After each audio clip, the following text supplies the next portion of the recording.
Alam mo ba na na-leak ang video ni Mark Anthony Fernandez? Sa ilang saglit lamang, malalaman mo ang buong detalye.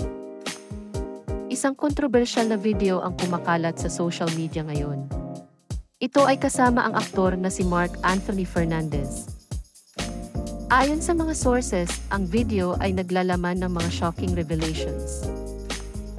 Marami sa mga fans niya ang nagulat at nagtataka sa mga nangyari. Ang tanong ng lahat, totoo ba ang mga nilalaman ng video na ito? Ang mga netizens ay hati ang opinyon tungkol dito. Habang ang iba ay naniniwala, ang iba ay nagsasabing maaaring peke. Ano nga ba ang katotohanan sa likod ng video na ito? Abangan ang mga susunod na updates para malaman ang buong kwento. Kung nagustuhan mo ang video na ito, huwag kalimutang mag-subscribe para sa iba pang balita.